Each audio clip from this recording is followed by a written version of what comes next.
I'm saying that you don't have to practice 5-6 hours a day. And if you do have time and are motivated, let's say a young professional or a student, to practice many hours a day, keep in mind that you can actually practice too much. Warning. This episode contains adult language and adult humor. Since when have trumpet players ever been considered adults? If you are easily offended by these types of conversations, consider switching to the oboe. Welcome to the Trumpet Gurus Hang podcast. I'm your host, Jose Johnson. My guest for this episode is Allen Vizzutti.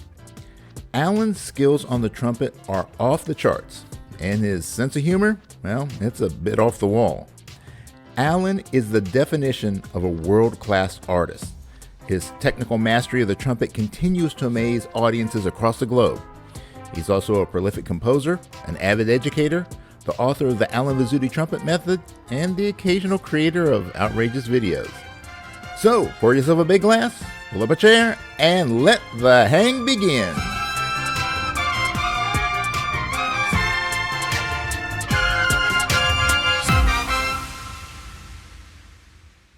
Welcome to this episode of the Trumpet Gurus Hang podcast. I am so pleased to have as my guest the one and only Allen Vizzutti. Allen, it is so great to have you on the podcast. Finally, I've been wanting to have this interview for some time, so thanks for joining me. Thank you. I'm so glad to be here, and I'm looking forward to talking to you about myriad items, possibly. Myriad items, yes. And obviously it's summertime. I'm sitting here in my short sleeve shirt, and Allen is not wearing a leather jacket. So that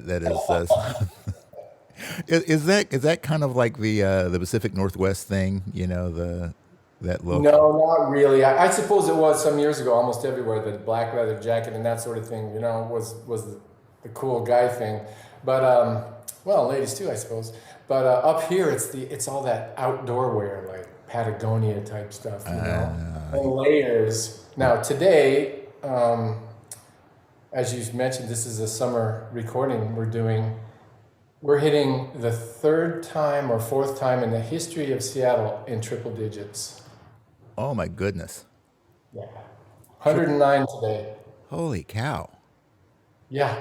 And it's hardly cooling off at night. I mean, it is cooling off at night, 30 degrees, but we usually are used to sort of 60 degrees, open the windows, and right. Tons of people up here, including people with great houses, don't have air conditioning because they don't need it. Right. Didn't need it.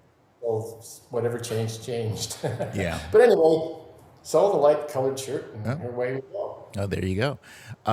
So how long have you been in Seattle? My wife and I have been here, family, since 1990.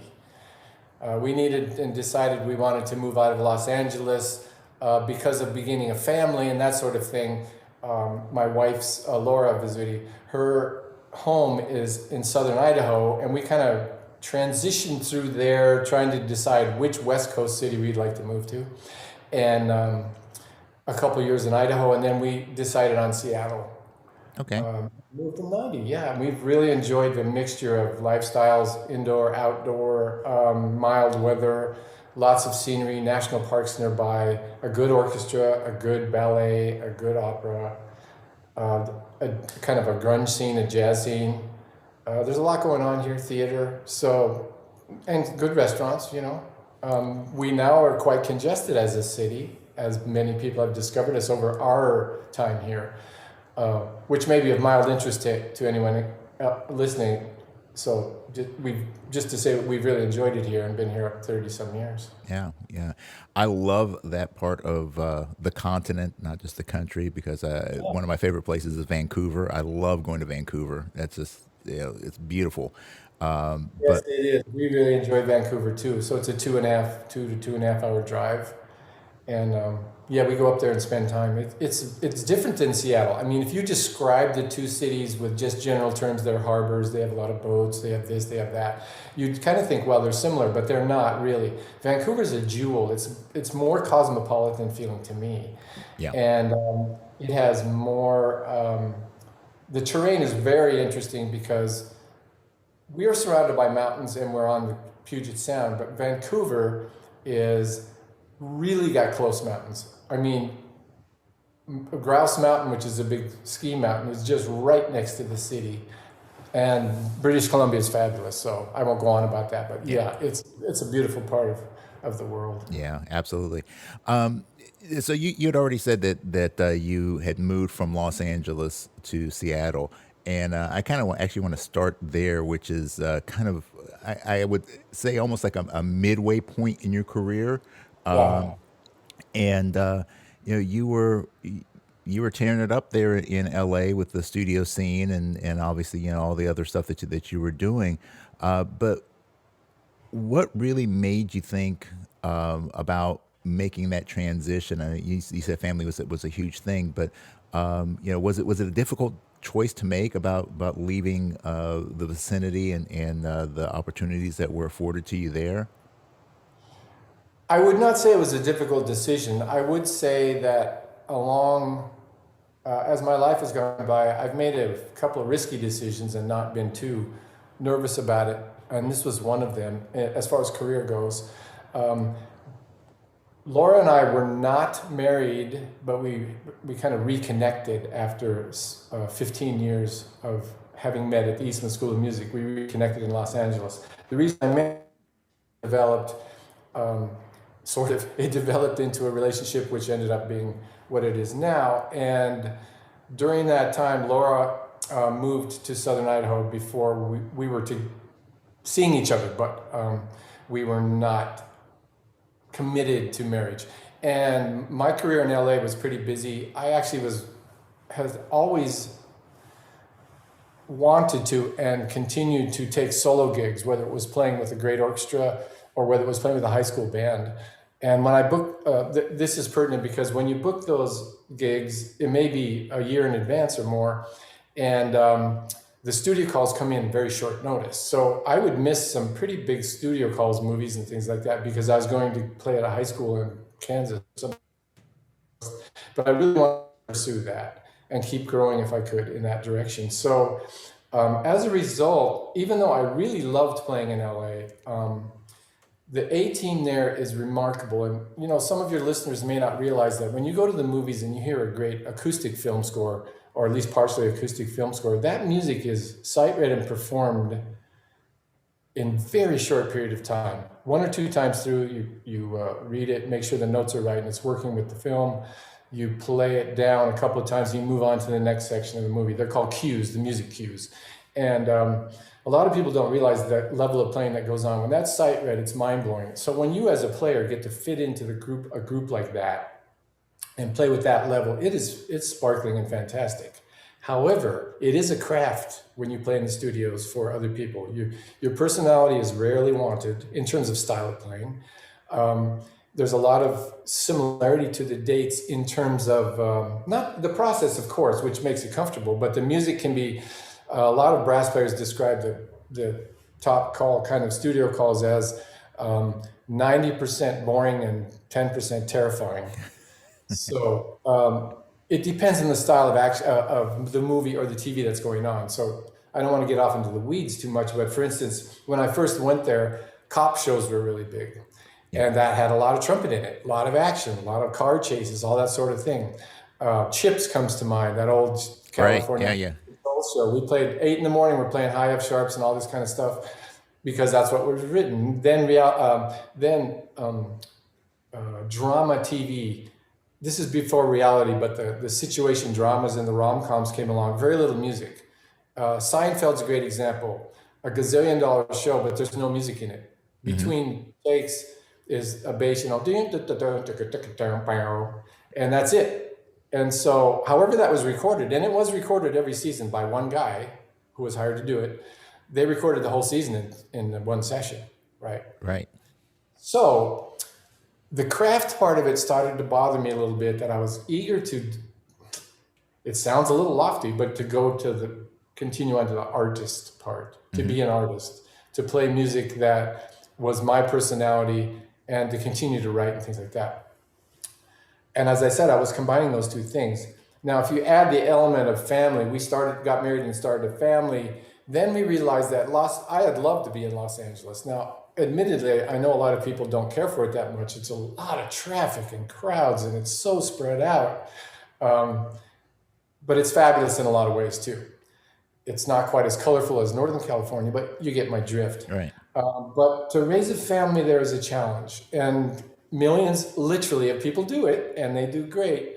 But we were lucky enough to have some choices. So we wanted to get to a place that had the culture that I kind of described, that had the elements that I kind of described about Seattle just a few minutes ago, and get to where our kids could be a little more in a neighborhood and play when they get old enough outside and run around and not be worried about safety to the same degree that we might be otherwise. Good schools, boring stuff that's really important at that time in your life. Yeah. And we went for that. And so I was not nervous about the transition. I was excited about it. Probably it may be of interest, especially to the musicians listening, that I probably would have a lot more money if I had stayed in LA with the amount of work I was doing and the good reputation I had, basically, and the residual system, which is AF of M national contract systems for movies, television, audio recordings, and commercials. Those are all different rates of residual that you get paid again for certain things that are used a lot. Yeah. Just as a point of reference, that would have been coming in big time by now, which I don't have. And business-wise, ladies and gentlemen, I have had to basically, with a couple small exceptions, had to create my own retirement accounts as I went along, which I encourage you to do because there's some good ones out there. Don't forget, look this up, ROTH, Roth. If you don't have a pension and you want to start one, this is the way to go. Anyway, so all of those elements brought us to Seattle. We looked at Seattle, Portland, San Diego, and San Francisco. And I don't know if it's of a lot of interest, but Portland was great. We just like Seattle a little better in terms of what it had to offer. San Diego was really laid back. It's the most temperate, beautiful climate we have in the continental United States, I think. Yeah. So, and there's not a big music scene in terms of kind of work or anything. Actually, there's not in Seattle either, for that matter. And the airport in Seattle was the best except for San Francisco. And San Francisco, we discovered that San Francisco is a wonderful place and beautiful place to visit. Across the Golden Gate Bridge from San Francisco is Tiburon and Mill Valley and all kinds of places that are very temperate and really cool and villagey and fun. It's hyper expensive. And we discovered that if you didn't go to there or live right in San Francisco, which is actually, as the stereotype suggests, foggy a lot of the time, and cool and cold. You live outside of San Francisco, and then you're kind of in LA again in terms of sprawl and mini malls and gas stations. You're not really in San Francisco. And so we discovered a place called Mercer Island and in Washington. We are across a bridge, the famous floating bridge from Seattle. It takes us about 15 minutes to get from our house to downtown. We are across the same bridge, the other direction, from Bellevue, Washington, which people don't know about, really, I don't know why, but it's a sparkling new glass city across on the other side of the island. And we're right in the middle on an island in the middle of Lake Washington. So it's a bridge access, freeway bridge access, and it's a really special kind of location. And we managed to just eke our way on here in 1990, and it's been a fabulous place, great schools, great lifestyle, and we're very, very lucky to be here and grateful for all that. Oh. Quite an epic answer. Yeah, that's okay. That's okay. But I mean, you touched on a couple of things that I definitely want to talk a little bit more about. A lot of players, they have these kind of goals, or the ideal situation that they have in their head of, when I achieve this, then I'll feel like I am a success. So whether it be when I can break into the LA musical scene, when I can land that symphony gig, when I can, X, Y, Z, and whether it be in trumpet or in life, I think it's the same thing. A lot of times that when we set our focus on a goal, which I think goals are necessary, but when we become too married to that goal, then when we achieve it, then there's kind of an empty feeling. It's like, wow, is this really all there is to it? And you've moved around in so many different genres in music. as a soloist, as a session player, jazz, classical, composer, all these different things. Have you been able to define a thread in your life so that like is it the process that intrigues you and that motivates you, or is it these kind of concrete goals? I want to do this specific thing or achieve this specific level of fame or notoriety or technical proficiency. Yeah, that's a involved question in the sense that there's not a real clear answer. I think the basic fundamental I'll throw out there first is I am with the flow kind of person. I don't mean just passively, but as energies flow through me and ideas come up, I like to just go with them. When I'm writing, for instance, I don't necessarily plan a whole piece. Sometimes I plan a place to begin or an outline of what it's going to be in words, and then let the music take me as I write. And it's sort of like playing a jazz solo. The way you should think is not think. But the variations in my life, as far as setting goals, yes, I have set individual goals as I go along, and the biggest ones probably never hit, never have. The smaller ones, let's say to make a recording project or to write a big piece of music or write a book, I've been pretty good at follow through and perseverance on those items. One thing I can do that's not necessarily go with the flow is when you're doing a project of any kind in and out of music, I'm sure you can relate to this, whether you've done big projects or even written a paper for university where you hit the wall. You start and you're excited and the idea is cool, and then there's the bang. And that's where the honeymoon idea is over, and you got to get down to work and figure this out and push through. I call that the point of pain. I'm pretty good at pushing through that, and as you get more experience with the end result or what that feels like to push through, and it becomes part of your normal process. So at the smaller level of setting goals, I'm quite good at following through on those, and those are not empty feeling if you're producing something.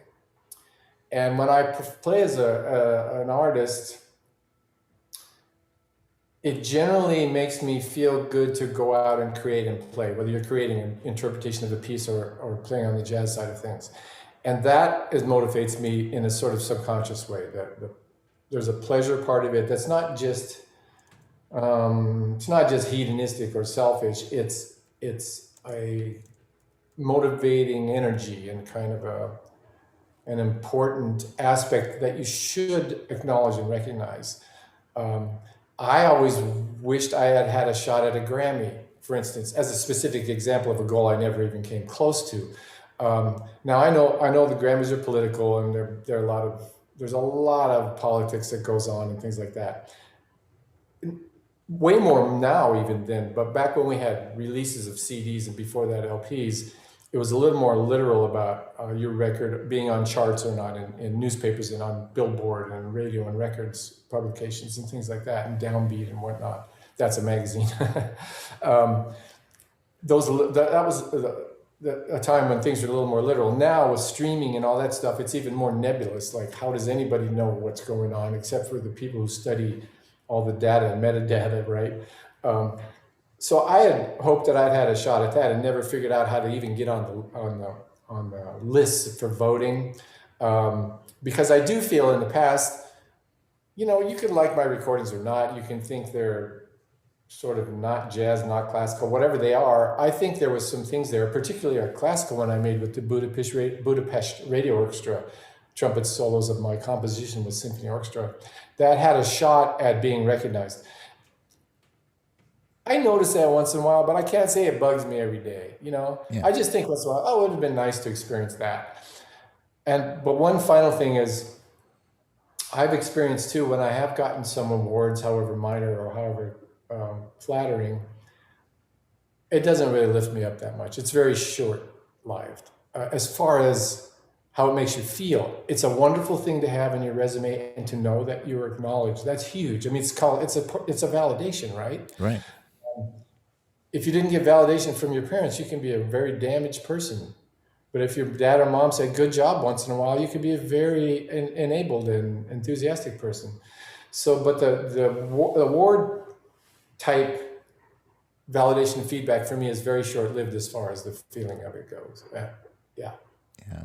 Well, yeah, I was actually just talking with someone about that the other day about the difference between your wants and your needs.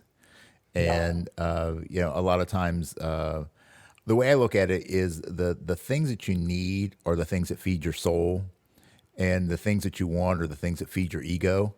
And it's not saying the ego is bad. Ego is a necessary part of our makeup, of our what makes us these conscious beings. But when you only chase the things that make you feel good in the moment, it's like the nutritional version of eating a lot of sugar. Yes. Sugar tastes good, gives you energy, but it's also going to give you that crash.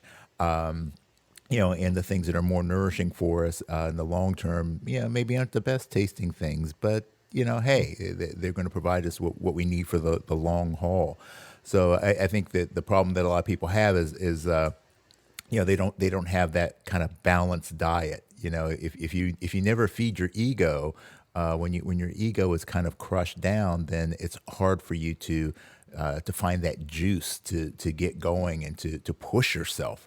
But if you always go by the ego when it's not fed properly, then that's where you start to get that disgruntled nature or the pompous side that comes out. Yeah. And Yeah. and it seems that you have done that balancing act of doing the things that make you feel good about yourself, but also have a level of impact with other people, and not allowing that to go to your head, as sometimes people in the artistic world are very wont to be. To need all of the accolades, to have all of the awards. So that's an impressive thing, especially. Well, some of the greatest players, like Yo-Yo Ma, for instance, they have their egos way in control, and they're wonderful people. When he picks up the cello, though, his ego's on full blast. But that's that positive ego you're talking about. Like a quarterback has to have an ego, or he'd be a lame quarterback. A great trumpet player can't let the ego be squashed, or he would never be able to play that instrument well and with great musicality. One of the things, though, that I keep in perspective, and it's not really an effort. I mean, if one were to say who's the greatest trumpet player in the world, well, that's a ridiculous question, because what's the greatest fruit in the world? Apple or an orange? I mean, it's that literal. And when I reference myself in that regard, you see a lot of what I'm doing musically, I'm not really doing for myself. It's sort of at least consciously choosing to do that, because I do get this feedback and energy I was talking about, which is addictive. And many amateur musicians or whatever have that. That's why they play trumpet. The doctors and lawyers and people play trumpet through their whole lives, is they get this energy back in communication with other people. But my goal is to communicate that energy and musicality and joy to the listener. And that is a huge and powerful skill and responsibility. Right. So back to the perspective of my playing versus others or something like that, in regards to ego, you can compare yourself to all kinds of different players, but it's not very interesting or useful, because there's always going to be, and you'll notice during COVID with all the YouTube action and the volume of new players that you might have found, just because there's so many people posting, the level that's going on of playing with little young people, especially in specific aspects of playing, right? It's mind-blowing. Yeah. Who plays the best jazz time? Who plays the best jazz language? Who plays the cleanest double-tongued fast solo passages? Who plays the best high notes? I mean, you could list all those people, and none of them are better than the other in general. And so I'm not better than anybody, not even except, but I do have worked on and gone with a variety of skills to the best I can do, and I do practice. And I'm doing the best I can. So that's what that package has been, that's what package has been out there for me. And that's why it's continued to be such a varied career for me, which isn't necessarily the best way to go in terms of the business side of things. For instance, management has never, I've had management in the past, I don't now anymore, by choice. But management never knew what to do with me because the classical management didn't want me to take jazz gigs, and the jazz side of things understood, sure, you can play whatever you want, but I don't even know how to talk to an orchestra. That kind of thing. So business-wise, it's goofy. But I've just followed my heart and ended up with what I call a lot of slices of the pie. Yeah, yeah. Well, there's certainly a lot to be said for that. That I mean, like for myself, coming to this realization that all the varied experiences just give me a different perspective on life, and that's something that I do enjoy. I feel that the more things I can experience in different settings with different people, different cultures, they just give me a different outlook on life. They're just all these little pieces of the puzzle that I can start to put together, almost like the pixels on a television, you know. Yeah. And you know, when I was in my 20s and I thought I knew it all, I was still looking at that old cathode ray tube TV with horrible reception. And and as I've gotten older and I've experienced a lot more things now, it's started to come into high def. So I think that the more that we can do these things, it gives us not only that internal sense of knowledge and our sense of self, but as an artist, as a creative, then it gives you a different taste and a different understanding of the needs of others. And so you can start to communicate because you have that level of connection that someone who hasn't had these levels of experience, they have no point of reference. So, I stopped looking at the diversity in my life as a, crap, I can't figure out what the hell I want to do. And more like hey, this has all come together and it's put me in this very unique perspective. So, and I know that for you is a huge thing that, you have so many players that were drawn to you because of the jazz work you did, earlier in your career. I remember the first time I heard you was, the stuff that you did with Chick Corea, and which I'd love to talk about Chick a little bit later on. Yes. Your first solo album, I remember hearing it and going, I hate this guy. And but then it's like, oh well, then here's these classical recordings, and then hearing that, and then hearing your compositions, and but the jazz was the gateway, and if you never did that, then I maybe had never become introduced to the things that you do. So I think that the more ability that we have to communicate with people using the language that they speak most fluently, helps us to communicate the grander ideas and the energies that we're trying to channel through us. Absolutely. And in a practical sense, those people out there who, well, let me just toss out, you will be, I'm talking about instrumentalists, basically, but maybe applications elsewhere. You will benefit if you study a variety of things. But when you are told to follow your heart, you should follow your heart at something you're good at, not just follow your heart. Because there are a lot of frustrated players who are not great, they don't interface well with an instrument, but they have good ideas and could apply them elsewhere.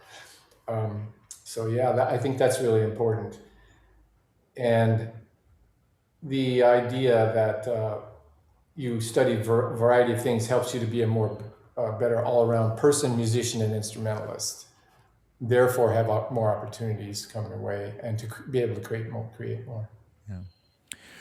Well, yeah, I remember we were talking prior to the recording. We were talking about when we first met, which was you were doing a performance with the Hershey Symphony and doing a master class the night before, and you said something that really resonated with me. And you were talking about multiple tonguing and how we've set multiple tonguing up within the trumpet world as being this extremely difficult high level skill to master. And you said, no, yeah, I can take, a kid that's just picking up the horn and get them to multiple tongue just because you have a way of breaking it down into its most simplistic nature, which just immediately it set off all kinds of connections with other related concepts. But that whole thing of it's not as difficult as we make it. To master something is difficult because it's going to take the time and the energy to master it so that it can be there when you want it, how you want it. But that the process of actually starting and learning is super simplistic. So was that always something that you felt, or was that like a discovery that you could pinpoint and say, yeah, this was the time where it all kind of made sense to me, that we have this kind of mental block about some of the technical aspects of playing? I came into these ideas. I started to think about these things for the purposes of teaching in clinics a little later, after I having gone through the process of growing up. My dad is my teacher, blah blah blah, and so I generally reverse engineered some of the techniques I had developed and learned and studied so that I could talk about them in an intelligent and clear way, as clear as possible anyway. And the whole tonguing thing is an example. My dad would introduce me. He was a self-taught trumpet player, never played professionally, but he taught me until I went to Eastman School of Music. And so we had weekly lessons, but he also would guide me a few minutes if he was walking by my bedroom where I practiced. Pretty much every day he would either lay on my bed next to me while I practiced or just walk by and say, this or that. And that kind of guidance led him to keep tossing things out to me. And at one point, when I was maybe, let me think for just a second, 12 years old, something like that, maybe a little bit later, he wrote out some practice guides. He wrote down pages I should practice of the Arban book and the Charlie and this and that. And he later told me he put down about 10 times more material than he thought I could get through in a week.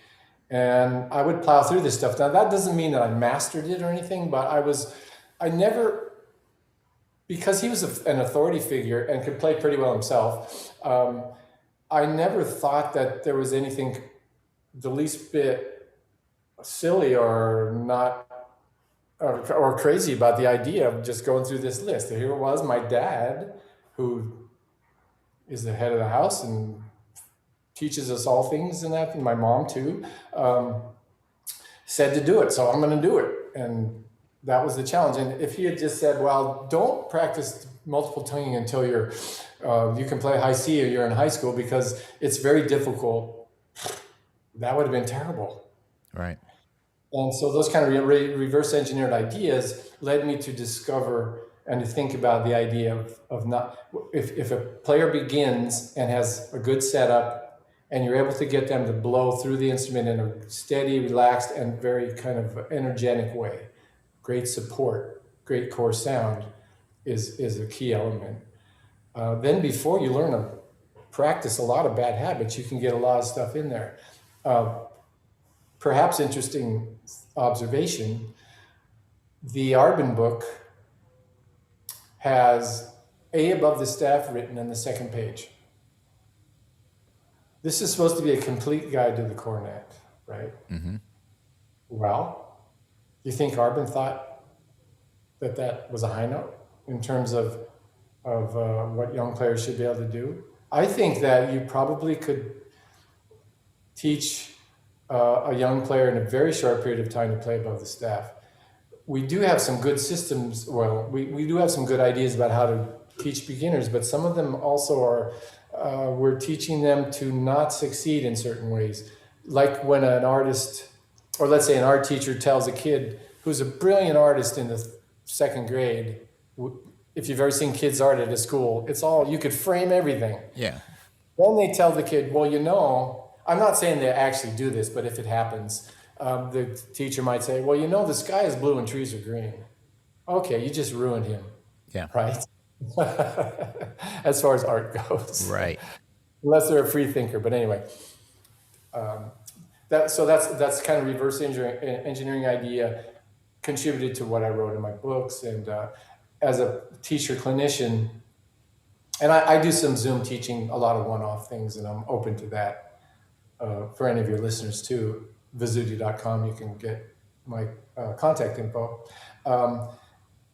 I've learned as I've refined things as I've gone along, so that some of my clinic points that come up a lot are more succinct and more clear than ever. Yeah. I hope you think. Well, yeah, I'm sure they are, because I mean, I know for myself that I was actually having a conversation with a bandmate about this last night. That yeah, in my careers as a martial arts instructor, I, for 3 decades, for over 30 years teaching, tens of thousands of people, so I got really good at teaching really fundamental stuff because I had so many different ways I had to learn to explain it. And what made sense to me at the beginning of my teaching career, I look back and go, man, you were really, you weren't quite there. But then after refining it and getting, like I said earlier, kind of getting those different perspectives and different ways of explaining things and framing things, it just made it so much easier. And what I love about what you're saying is that the thoughtful process of reverse engineering, figuring out the things that work for you, and not just that they worked for you, which is kind of a dogmatic approach, but to actually look at things and like, well, why did that work, and how can this be utilized to be the framework then of future things. So that's really We do have to fine tune, right, to each student or player. Let's just say player, the best we can as we get to know them. But a lot of those things are quite easy to assess because you have different personality categories: the more linear engineering type, and then the free flowing musical, don't fence me in type. right. What you said. Which martial arts do you? I was a Tai Chi teacher for Kung Fu, yeah, so all kinds of Chinese martial That's arts. really cool. Yeah, well, there's so many. I have not taken martial arts, but I imagine so many parallels with what we're talking about Yeah, in terms of teaching and studying and work ethic and all that stuff. yeah. Well, I mean, the Chinese, what we call Chinese martial arts, usually in the United States, people say Kung Fu. In Chinese, is actually Gong Fu, and it literally Yeah, means a skill that you get through time and hard work. It doesn't mean martial art. It just means you put the hours in. You put in the hours and have the attitude. yeah. So yeah, and that it's a way of becoming successful at anything. So you can Toss in here, because you said put the hours in, which is fabulous, a perspective note. And that is that, especially any player and amateur type players who have limited time to play their instrument but love playing it will be happy to hear this, that I believe with the great fundamentals, which always will be there, you must have good fundamentals to embellish and create on top of that, the techniques we use and the help us express our music. You don't have to practice 5 hours a day. You right. do not. If you practice every day, of course, there's a vacation now and then for a couple of days or whatever. But if you, let's say in general, practice every day for an hour and it's organized with a warm up and some technical things and some music, not necessarily equal time, and you find some material that you love to play, sight reading and all that's wonderful, you got to do it. But as far as establishing fundamentals, sound and relaxation and suppleness, if you great warm up, for instance, like you can try the one in front of my method books, it's really useful. You can improve and stay at a high consistency, which is really one of the main things about trumpet playing is your consistency level, right? You can play great. If you play wonderfully some of the time and terrible some of the time, it's a little hard to have you in the band. Yeah. If you play pretty well all the time, or really well all the time, with good intonation and style and things like that, you're the guy we want in the band, whether it's fourth trumpet or first trumpet. So I'm saying that you don't have to practice 5-6 hours a day. And if you do have time and are motivated, let's say a young professional or a student, to practice many hours a day, keep in mind that you can actually practice too much. I know this is a little backwards from what you're used to hearing sometimes, but if you get to the point where you have an issue later after practicing or the next day where you're more stiff, and it takes you longer and longer to warm up and get supple again, or your range is compressing top and bottom, you're practicing too much for your ability to take the wear and tear. It's not really injury or anything. It's just a matter of making you stiff. And you could take more breaks or practice a little less or practice in shorter snippets more often, something like that. Yeah. Yeah. Well, I read a lot about, psychology, neuropsychology, things like that. And there's studies that were done by J. Andrews Erickson, who I think is at the University of Central Florida now. I can't remember, but it's basically that's where the whole 10,000 hour rule came from, which he's like, no, that was misunderstood, or improperly appropriated.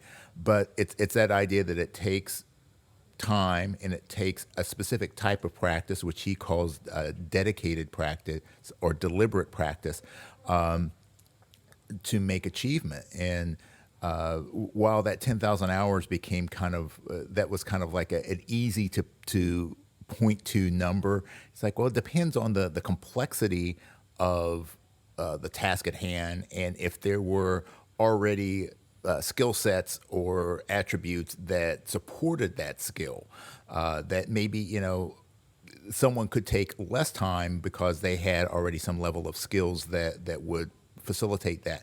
But his big thing was, that it has to be fully engaged practice. And the problem that we run into is this: that you got to spend 5, 6, 7 hours in your practice room. Most of that time is unproductive.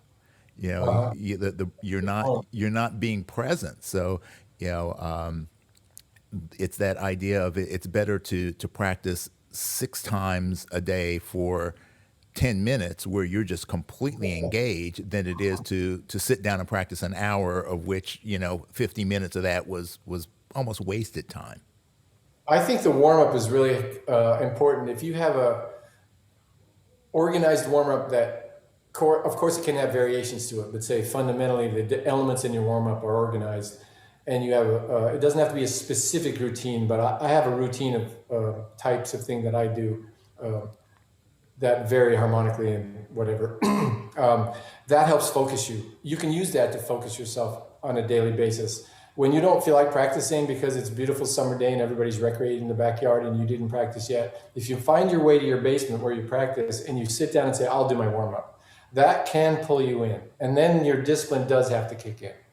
A lot of the time it becomes fun because you can make little challenges for yourself. Have a stack of books next to where you practice or within reach of music that's music, or pieces, sonatas, concertos, not necessarily all difficult, Charlier, any of my material, etude books, duet books that have play-alongs, things like that in jazz or classical.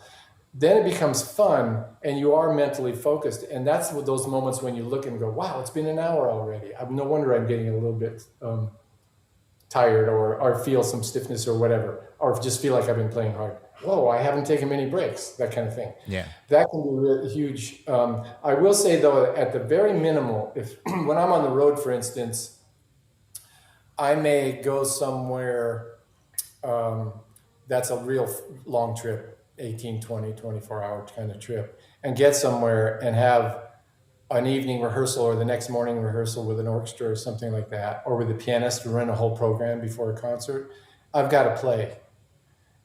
Being focused with a practice mood at night in a hotel room in a foreign country where you can touch the walls of the hotel room by stretching out your arms, and the bed is like 10 inches wide and hard as a rock, that is tough. Yeah. As far as focus goes. And the only reason I use that kind of metaphor is to say that it does do some good on the trumpet to go through a routine, even if it's mindless, because the physical interface with your embouchure and your body is hugely important. Also the daily basis thing, on a daily basis, to have that. That's what maintains the suppleness of the muscles and of the tissue and everything. as far as really growing and being a great musician, or I go back to what you said with total agreement that you got to be engaged as possible. Yeah. Yeah. Well, it's so challenging because there's the physical demands of the instrument. The trumpet is unforgiving, Yeah. which is actually a good thing. You can't fool it. You might be able to fool other people. Nothing to do with Yeah, it. yeah. But so there's like you're saying the physical interface, but then there's the mental and the emotional, spiritual interfaces that we have with the instrument and the music itself, and it's the magic happens when all of those align. When the mechanism is right, the technique is right, the ideas are right, the emotion, the intention is right. When all of that gets into alignment, that's when the beauty happens. But to do that requires it does require practice. I think that sometimes we focus so much on technical aspects and not the joy, the emotion, the things that make music an art. And if you only focus on those but don't focus on the technique, then you're limited in your ability to express those things. You don't have a solid enough foundation to be able to do what you want to do. So it's finding that right ratio, but I don't think you can exclude one aspect and really be able to do what we need to do on the instrument. There's no silver bullet or magic elixir. We make it very mysterious, but the fact is, you just got to mix it up Yeah. and be smart about your practice and remember the fundamentals of a deep, beautiful, relaxed breath in, and I mean relaxed, and turn the air around as if it's one motion, and blow against the resistance of the horn in a comfortable fashion. And that's the fundamental you need to, I think, will help everyone on any instrument right now. And the notion of being caught up in technique, we're not only caught up in technique, but we have become very good at practicing bad habits and making them standard default setting. Yeah. It can be hand position, it can be breathing in a shallow way, it can be overblowing, it can be too much pressure. That's a good one. We never use too little pressure, only too much, so back off. Okay, he writes a whole volume of books on playing without pressure on the trumpet. No, I'll do it in one paragraph, or one sentence. I'll do it in 2 words. Back off. Now, how do you teach somebody to back off? Because we're talking about little microns of movement. I don't know, by feel. Yeah. If you put your hand on something and I say, don't touch it, back off on you touching it, you're going to do something that's a little lighter. That's all I'm talking about. Yeah. So we practice bad habits for sure. And that's why, going back to points about, we talked about earlier about beginners trying what we had described as more advanced techniques. They haven't learned mistakes yet, that many. They haven't learned that something is difficult. They haven't been told that, so they just do it. Yeah. Right? But you have to do that for yourself. You have to decide something like, I need to play above high C a little bit more to practice some notes I can't play that well. Well, you just have to assess, okay, what makes it work? The air has to go faster, and I have to use some pressure, but not too much.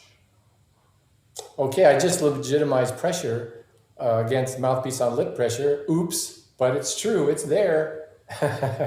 We just have to use less. Yeah. Yeah. Well, I think that's our tendency is that when we adjust, we don't necessarily adjust. We overcompensate for things. It's like human nature. So if someone says you need to blow a little bit more, put a little more air through the horn, it's not like increasing the psi by 0.1. It's like open up the fire hose and let it go. So it's that patience and that that ability to be subtle in your action and just change one thing and change it a little bit, and then just kind of keep doing that until you find that sweet spot. I love what you just said, change it a little bit, because I find that I suggest this all the time, and I don't hear it coming out of practice rooms, experimentation that much. And by that, I mean, you said change things a little bit. Well, let's say whatever the item of technique you're changing, you should change a little and a lot and get a feel for what you like and what works and what is easy to play and what isn't. I don't mean bust your chops with pressure. What I mean is if you're trying a dynamic, play really, really as softly as you can sometimes, and then for just a few seconds, really gross and loud, and get that perspective on those abilities, and those abilities grow when you do that. Yeah. That's very useful, actually. And I don't hear much experimentation going on with those kind of things. Play a line where the accents are on the wrong notes. You would never play the music that way. Like da da da da da da da da da. Just to wake up that was good singing on the Haydn. Yeah. But that's to wake up your muscles in your brain, instead of always like a recording. You got to mix it up a little bit. That really can help difficult passages too, where you place accents in places where you won't end up doing it when you perform the music. Mm-hmm. And another thing comes to mind when you mentioned it. Mixing up, how do we mix up, or how do we think about mixing up technique with musicality and make the music happen the way we want?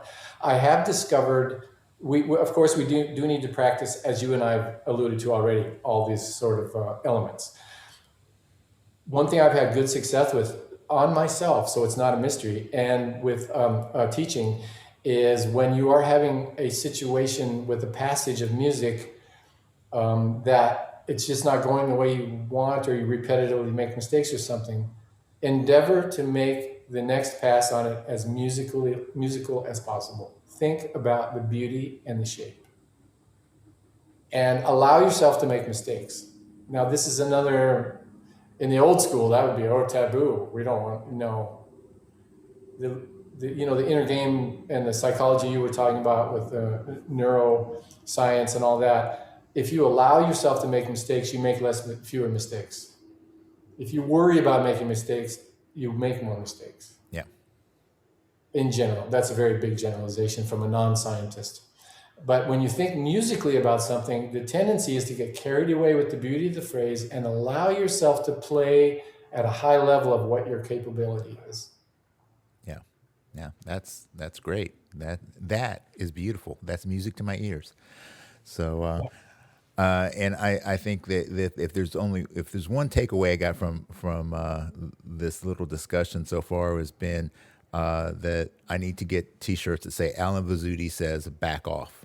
Oh dear. There was one of those. Do you remember Yosemite Sam from the cartoons? I certainly do. He always said back off. Yeah. With the mustache and cowboy hat, and there were T-shirts like that with him on it. So yeah. I'll leave it up to Yosemite Sam. Oh, I think that would be a big seller at every trumpet convention. The Vizzutti says back off. Well, then it should just have a picture of a mouthpiece or something, maybe. Yeah, there you go. Like I said before, I wanted to talk a little bit about your time with Chick, because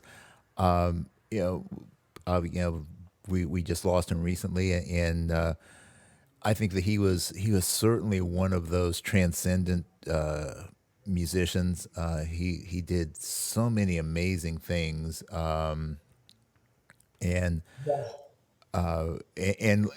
was a champion for so many rising stars in the world of music. Brought so many talents to the table. So you were fortunate enough to play with him for a while, and what are some of the takeaways that you got from your time with him, and how did your work with him influence your perspective, not just on music but in life in general? Yeah, thank you. He was an amazing, wonderful man. Obviously, his loss is quite a shock, especially since it came on so quickly, and except for the problems that ended his life, he was very vibrant and healthy and energetic up until the last short period, and I'm not privy to the exact details of that. But my family and I, were always taken with his energy and his happiness and his positivity and his just joy of the arts. So I met him when I was right out of university, when I toured with the Woody Herman Big Band on the road. He wrote a piece of music for a recording that was for the Woody Herman Band. So I met him. We crossed paths in his home area of Boston, and he rehearsed us on this new piece.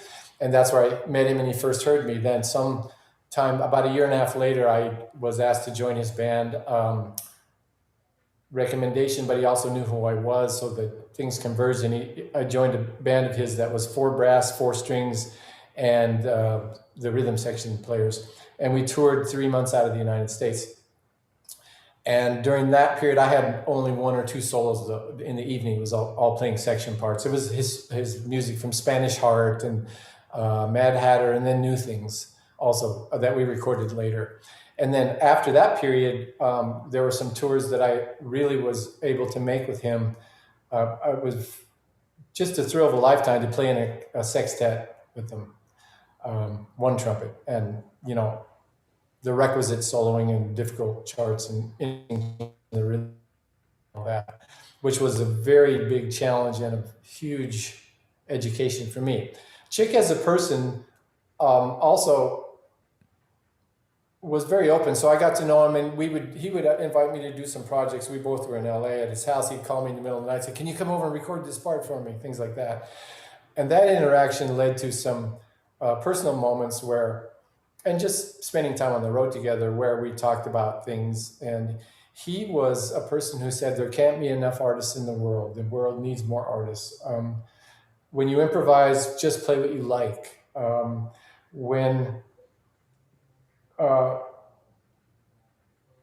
Rehearsing was monumentally important too. When he would write these very and rhythmically very challenging, we would rehearse before a tour for a couple of weeks in sound studios in LA. And there was one interesting moment from the rehearsal side, where he had the band play quarter notes, bop, bop, any note, bop, bop, bop, for 20 minutes. Wow. And he said to the horns, "Just take your horn down. Don't play when you don't want to, but just stand there and then come back in." And he wanted to establish a communication and a time coordination that he wasn't feeling. Now, to me, the rehearsal before that exercise was going great because it was such a high level. But anyway, that's an example. Now, as in later years, when he would come to Seattle with a group and play here and ask me to come down and sit in one of our jazz venues that's most popular and most kind of one of the better places to go for smaller group jazz type things, because Chick liked to do big halls and all that, but he also liked to do more intimate places. The place is called Jazz Alley here. So I would go down and sit in, but this is much later, where I have kids and they're around their 20s, for instance, 3 of them, 2 boys and a girl. And we would go down and go to the thing, the concert, the presentation, and Chick would come out and sit with us, and my kids, who all were in music, but my daughter is a musician. She's a percussionist, a violinist, and a teacher, would sit and talk about music. And here are the parents, just quiet, and Chick Corea is talking about the goodness of music and interacting with life, and spending all this time inspiring and communicating and joking with our kids.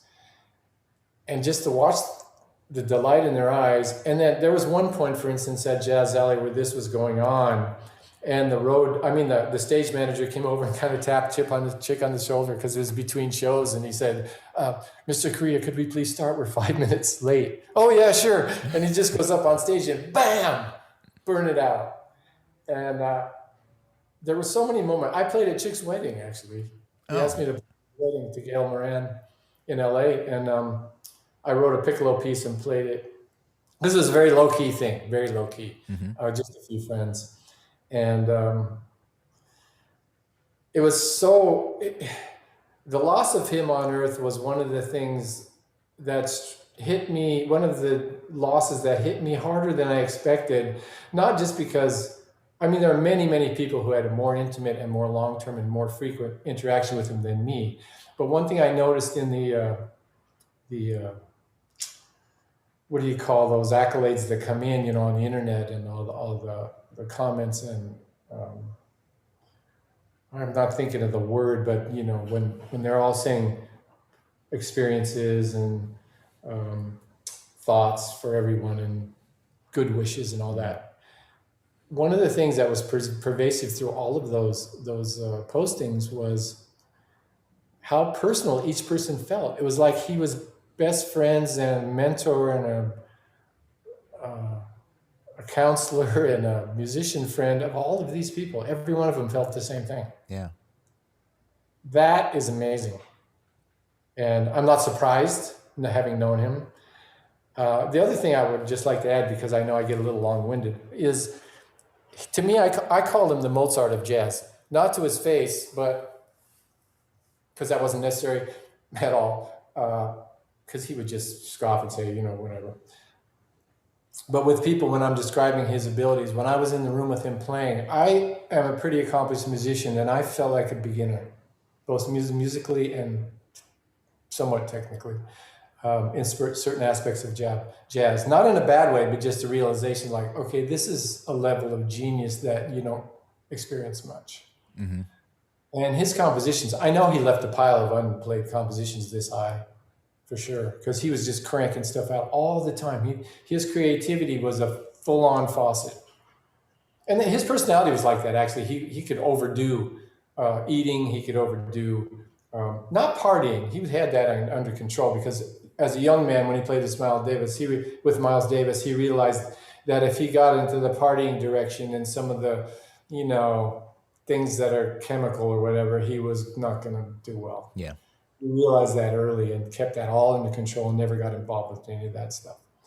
And I think Scientology actually helped him a lot in that regard. Whatever you think about that, I know that it helped him, and that he was a wonderful, wonderful person. And I'm so happy to have brushed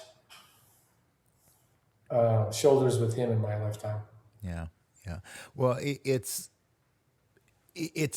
really interesting because, I mean, obviously he had a level, like you're saying, a level of mastery, a level of genius that is very rare. But he also had, I never met him, but you always got that sense that you could just sit down with him and drink a cup of tea and talk about music and talk about life and just be in the presence of someone who just enjoyed the beauty of the human spirit. And it came through in his music, and it just came through in everything that he did. And it's interesting to me because one, that he did it, but it puts things in perspective that we all have that ability, and we may not have the ability to play or compose like him, but we have that ability to be that positive force in the lives of others around us, and to be that uplifting person, to be the example that people need to see that humanity is not as doomed as sometimes the news would make us believe. I think that's a very astute and important and true observation. And when you say that kind of joy and positivity and sharing affects everyone, and he was global and he was so well known that it was a huge effect, don't forget that in your own community, in your own family, in your own school, it's equally important. Yes, it may be fewer in numbers when you first interact with people in this fashion and present the kind of energy that helps everyone. But remember, exponentially, as these people go out and be part of the world that you've affected in this positive way, it sounds almost cliched and corny, but it really does help the world. And we need that all the time. We've always needed it. And, when weird things go on in one's lifetime, you think, oh, this is the time we really need it. Well, I'm sure that's happened to every generation. Excuse me. But he was an ambassador for that sort of feeling and situation. It was fabulous. Yeah. Yeah. Well, and I mean, and you certainly do that as well. I mean, I've been able to attend a few master classes that you've done, different events, even in your performances and things like that. There's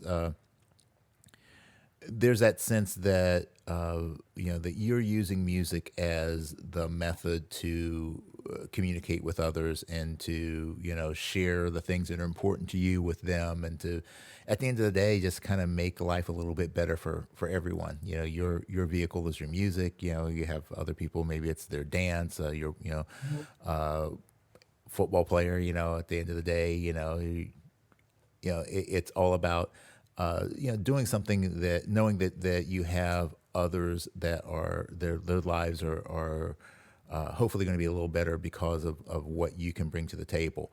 So in terms of like your educational stuff, and your when you're doing master classes and doing these guest artist things, particularly like when you go to a high school, when you're looking out there and you're seeing the state of trumpet players, we'll be specific because we are the best instrumentalists in the world. When don't let your wife hear that. When you're looking at these groups, what are the things that you kind of say, man, I feel like I need to say this to this group because so many people have been fed misinformation, or the things that have been missing in our current society or our current educational system, the things that the up and coming players really should know about what being a trumpet player is really like. No surprises there. I usually I always get to, no matter where it is in the session. For instance, the fundamental thing that we talked a lot about as a basis for improving on the instrument, because not improving on the instrument, you have high attrition or great frustration. I always try to be as positive as I can in the situations, but I will say that I'm not without honesty. If I come across a situation where it needs to be called out, and that's not the best way to put it, let's say pointed out, I will do that. And I'm going to get to that in a second with an example. But the notion that I naivete and perspective on life with your music in explain the correct nature of that, meaning there are a lot of young players out there who do pretty well and are number one in their small community and want to be professional trumpet players. Well, what does that even mean? So in that whole world of the fact that trumpet as a business, trumpet as a vocation is really, really difficult. I am honest about that, and I try to point that out without being dark. And I won't even go down that road after which I've said something that has to do with the fact that I'm here to help you play and communicate, play as best you can, and improve and communicate your musical capabilities and your musical message. I'm not here to talk to you as if you might become a professional player. So that helps me a lot. When I was artist in residence at the University of Washington, some trumpet teacher named Roy Cummings had passed away suddenly, and they asked me to step in, and I did. And then they said, well, would you like to go on for a year-to-year contract just to teach some lessons? I said, sure. No academia, right? No meetings. Yeah, all that. She said, yeah, that's fine. So I just taught some lessons there over a course of years, actually. And during auditions for admissions to the school, music school, there was a young man who came from California. He and his parents came from California. And he was a handsome guy, really high SATs.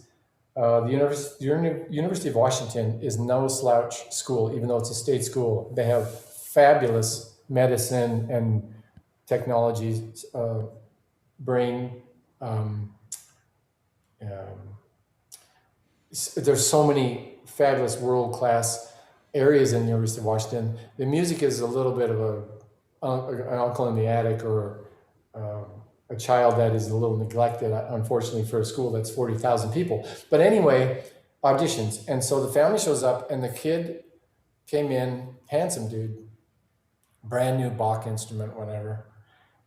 He could barely play. He played his audition piece, and his embouchure was just completely wrong. I mean, it was to the point where he'd play 5 or 6 notes and have to reset. And it was to the point where I could not fathom, no matter how uneducated you are in a field, I'm talking about his parents now, and their uneducation about trumpet and music, that you wouldn't know that this is not going to be successful. It's like a kid who's playing baseball and holds the bat backwards and doesn't know what to do when the ball flies across the plate and then hits the umpire over the head.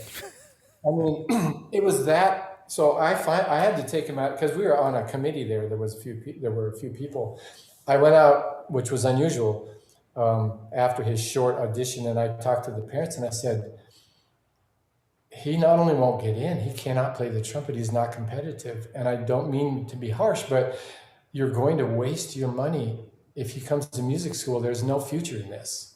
And I'm hoping, and I think now after all these years, they look back and go, wow, I'm glad he told us that. So I can be honest. Yeah. And so I just find that to be practical and necessary. So, yeah. Yeah. Well, I mean, there's the truth. There's like the four filters. Is it true? Is it necessary? Is it helpful? Or I guess it's three filters. That's the thing for schools, like preschool or something. Yeah. That is an acronym, yeah. Yeah. But that's there's sometimes you do have to give the harsh truths, but when it's done from a perspective of this is a truth and this is something that is going to be beneficial in the long run. It may not feel good right now, but this is done from a place of love and caring as opposed to just being harsh to be harsh. So well, that's the main point of that whole picture. Is very true. You're not trying to be mean. There's nothing about it. You're just trying to help someone do the right thing. Yeah, that's cool. All right, well, Allen, we have 2 segments that we need to get through to today before I can set you free from your sentence with me. And the first one is the obligatory discussion about equipment. This is our geared up segment, so we're going to talk a little bit about gear, not in a tremendous amount of detail unless you want to. But everybody asks the same typical questions. What mouthpiece do you pay? What's the best mouthpiece for this? Blah blah blah blah blah horn. I just want to ask you, about what you're playing, but specifically your approach to equipment. Because I think what you play is much less important than why you play what you play. Oh, yeah, well, that makes sense. I have been a Yamaha artist since 1980, exclusively, really, no games. And the reason is I help them through evaluation, not through design, to develop their trumpet line. I mean, I was one of many, and have stuck with them because of their supportive education and their fabulous instruments and the familial feeling with the Yamaha people and the whole package. There's not a lot of money involved, but they do support educational events to some degree, just to say that there's a benefit there too. I do not get free instruments. Essentially they're free because they're artist loan, so that Yamaha always owns the instruments. In other words, I couldn't sell them, for instance, if I had wanted to liquidate, or horns that I'm not using. So horns I don't use, I send back. We have, at this stage in life, the whole set of Yamahas are world class. So if you like Yamahas that you try, if you're looking for an instrument, you probably like most of them. If it's not your style of instrument, then you move on to something else. I'm all for the best instrument for you is the one you like the sound of the best and one that suits you. They do make the entire line of instruments well beyond the ones that I have. I mean, from normal B flat and C trumpets to G piccolo and all these other horns that are more specialized. But I have a kind of a normal set of instruments. I don't have a lot of duplicates, a couple. And last thing is, in the few years ago, we came up with a Vizzutti model, the V 9335V B flat, and that is they had given me permission to start from scratch with parts. Rather than do that, Bob Malone and Wayne Tanabe, the two important gurus and masters of craftsmanship at Yamaha, East Coast and West Coast, worked together. Started with the horn that I liked that I was using at that time, and made a few tweaks in it, and came up with the horn that is one of the best, if not the best, that I've ever played in terms of my needs. Now, so enough on Yamaha. Moving on to, I guess the question was kind of why am I drawn to, or what am I looking for in a horn? Well, there's ease of tone production. In other words, too much resistance or too open is not going to work for me. That's basically kind of bore size. And so you have a lot of choices there. Sound quality and harmonic structure is huge. When we got the Vizzutti model, I did grab a Bach trumpet from a student of mine and take it to New York because I liked the sound on it. Kind of typical Bach sound, kind of buttery and nice. And within an hour and a half of working on the new horn, when I would test the two horns for people coming in and out of the facility in New York City, which one do you like better? Everybody picked the Yamaha, sound-wise. So for whatever description, I feel like we kind of built the harmonic structure with the mouthpiece is a huge part of this, by the way, but the harmonic structure of the sound I was getting was much more broad and warm. My tendency too is not to go for sizzle. I have enough of that in what I do and with my equipment. My tendency is to go for a horn that has a pushing, and I use this with quotation marks, but darker. It's not going to be dead kind of heavy metal, the trumpet made by the Hummer Corporation. Yeah. Lead weight dead. It's going to be just not as dark as some of the horns with a mouthpiece that's medium to small, for instance. And I go for sound a lot, and then if I get really specific, what I like to check is the intonation in the middle register, for instance. If a D in the staff is flat, you need to rethink because you can't fix that. The scale's good, very close. Of course, our low C, sharp, and D are going to be sharp. But above high C, if it doesn't close off on me or too much, with the resistance that I am comfortable with, which is not a measurable quantity, it's by feel. And the new horn accomplishes a more open upper register, let's say from high C to a 4 line G written. And those are kind of my priorities, basically sound and then the resistance or balanced resistance feel. The construction quality is what it is, plus it's high class with the Yamaha. You know, I've been to Japan 49 times and the factory a bunch of times. And I've been to factories in China, brass factories in China, for instance. Yamaha's factory is pretty shockingly amazing. Yeah. And clean and efficient. And yes, they're in it for the money. Yes, they make great student horns and a lot of them. But they don't cut a lot of corners where they could cut some corners because they want it to be high quality and last. Yeah. Well, you know, and what you said about the D being in tune, I've never heard that, and that's a great point. And and that's kind of the reason why I want to ask these kind of questions to players is because, you know, there are so many people that are looking for new gear or having problems with the gear they have, and trying to get ideas on how to actually evaluate, you know, and what makes a horn. Obviously, there's always the feel, the personal preferences and stuff like that. But if you're trying something out, what are your baselines? You know, what are the like the top 3 things that you should do to test a horn to see that this is something that's going to be workable, you know, besides what finish it has, you know. So thank you for that point. I think that's something to add to the arsenal. There were some old bench trumpets, because I had, during university years, I played bench for a while, and on the road I was playing a bench with Woody Herman's band, and the D in the staff was flat. And I struggled with that. It made you tired, you know? Yeah. A Yeah. So if we move on a little bit quickly to the mouthpiece, I have worked on a mouthpiece design just periodically over many years. When I went on the road with Woody Herman, I didn't want to play a pea shooter, but I wanted to go a little smaller than my more classical gear from school time. And I didn't really have a specific mouthpiece in mind, but long story short is I came up with a design that's very middle of the road. And by came up with it was through experimentation, having mouthpieces made in New York and Chicago at Schilke and at Giardinelli and Pepper, a guy that used to be in Manhattan a long time ago.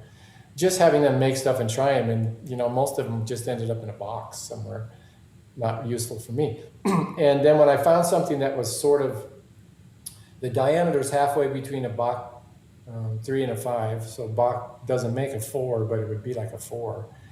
And the cup is on the medium to shallow side, but it's a bowl shape, not a V. And I would have that copied periodically. And so what happened was, manufactured, when I was traveling, I could go at different cities, I would have it copied or do it by mail. And well, you couldn't really copy it by mail, come to think of it. So I had to be there.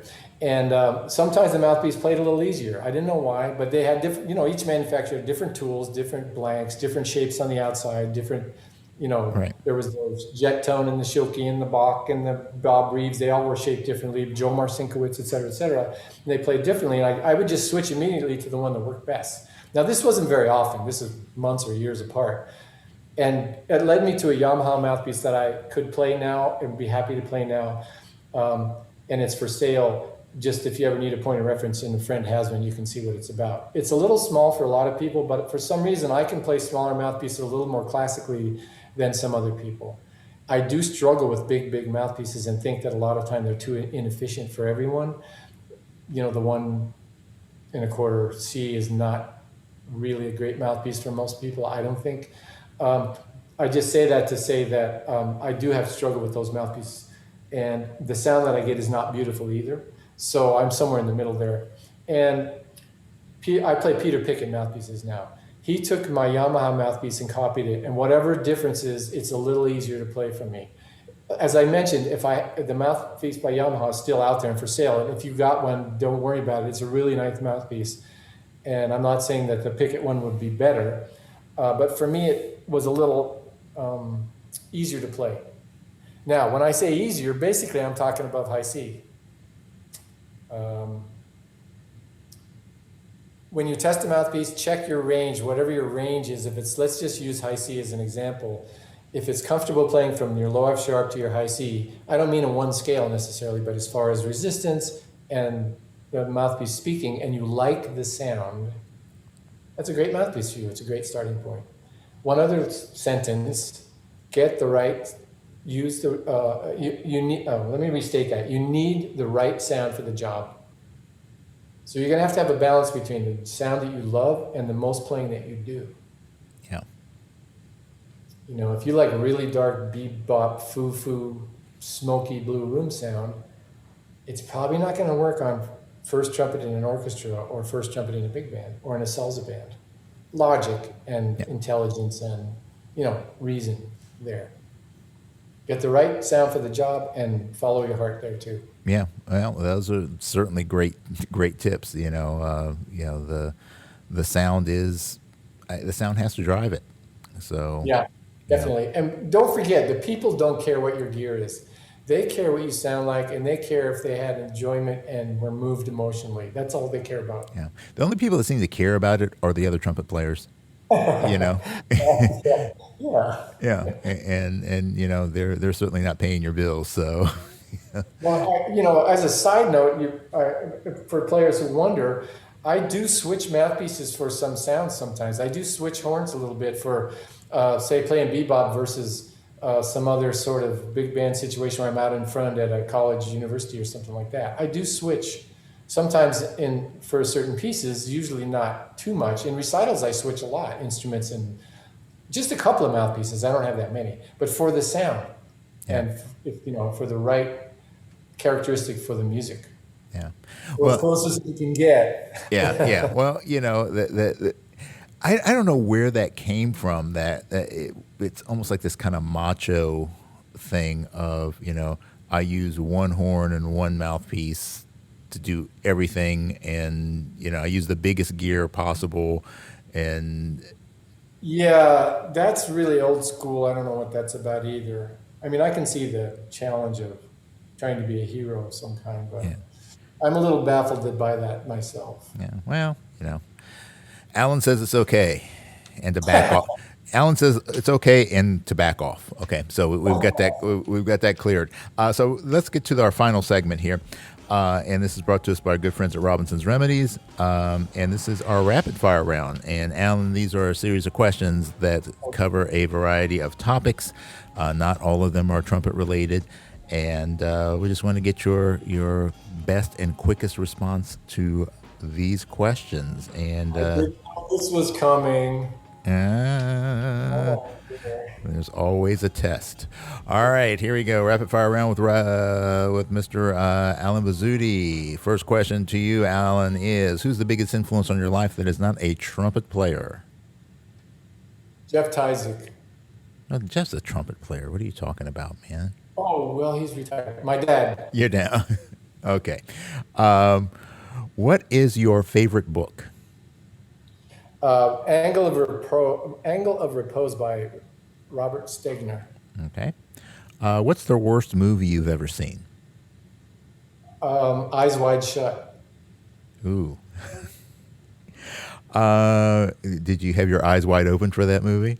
Well, barely made it through. Okay. If you weren't a trumpet player, what would you want to be? I would like to be involved in the auto industry. I'm not sure where, but some kind of high-end vehicles. Okay. What is your favorite drink? Are we talking alcohol or in general? Yeah, your favorite drink. Well, I would have to say water first, but that's a nice IPA with a medium bitterness content. Okay. And you're a West Coaster? Yeah. All right. You could have a dinner party and invite any three living people. Any three people in the world could come to this party. Who would you want to have there? Oh my goodness. I think I would like to have Meryl Streep, Elon Musk, and Alan Mulally. Wow. You know who he is? Yes. Okay, yeah, it wasn't because he's famous people, business people. Yeah. Wow. That would be quite a dinner. You've got three additional tables or chairs at the table. And these are reserved for any three people in history. So you could have any three people in history come back and join you for that dinner party. Who would you want to have there? Oh my gosh, that's too difficult. Well, Louis Armstrong. And then I would say Ruth Bader Ginsburg. And finally, let me think. I like a hero person like Winston Churchill. Oh, okay. Some good conversation, some good music. Lacquer plated or raw? I'm sorry, I didn't quite hear the question. Lacquer plated or raw? Lacquer. Lacquer, okay. What's your favorite quote? Wait a second. I have to take that back. Plated. Plated. Yeah, I've always used plated. I love plated. Okay. As All long as it's gold. right. All right. So what's your favorite quote? My favorite quote. It's not back off. Be nice. Be nice. Okay. What is your greatest fear? Oh my goodness. My greatest fear is very odd. It is to be put into one of those bamboo cages from the Vietnam War days that you can't sit down or stand up that John McCain was in. Okay. I've done a lot of reading about Vietnam and that haunts me. Okay. You could be granted one superpower. What would it be?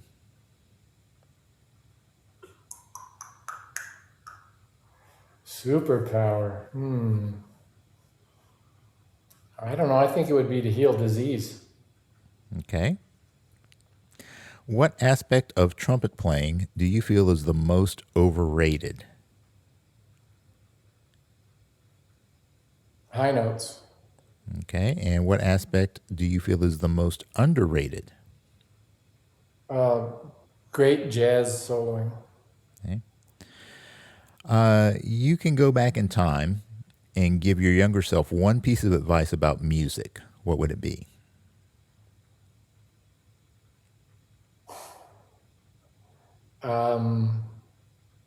Don't put off studying aspects that you've been told to work on now. Okay. And while you're giving yourself that advice about music, what advice would you give your younger self about life?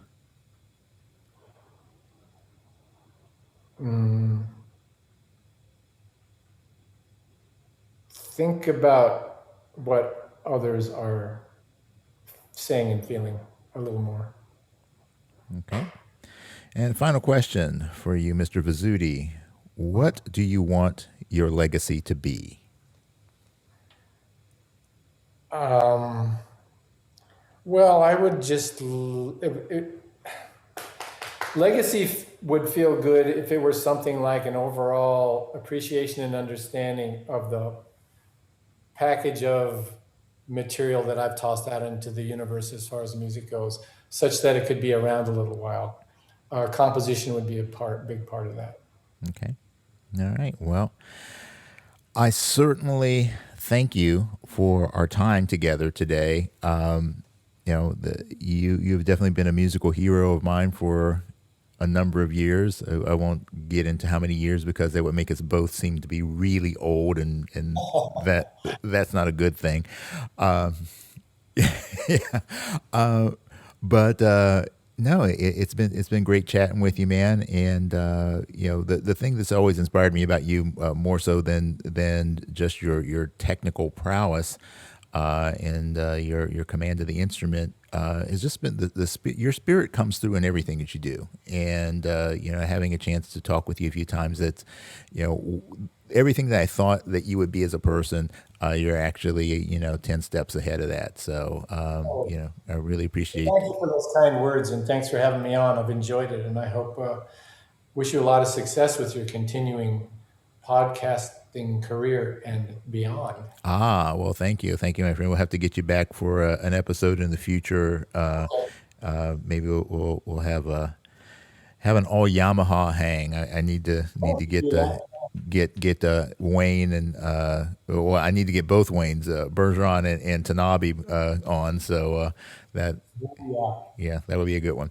All right. So thanks again for your time, Allen, and make sure that if you have any questions about Allen, that you check out his website. The links are in the show notes. Buy those books, schedule yourself a private lesson, support Appreciate this man. And and looking forward to hearing you live at some point in the very near future, hopefully. Yes. All right. Thanks, Jose. All right. Thanks, Allen. And thank you for joining us. And as always, folks, peace and slide grease. We're out. Thanks for hanging with us today. This podcast is all about creating deeper connections through our mutual love of music and the trumpet life. Make sure you subscribe to this podcast and also like and share this episode with a friend. We want to see the hang grow for show. Please support our sponsors and consider becoming a personal supporter of this podcast as well. Remember, for less than the price of a bottle of valve oil a month, you can keep this podcast moving smoothly.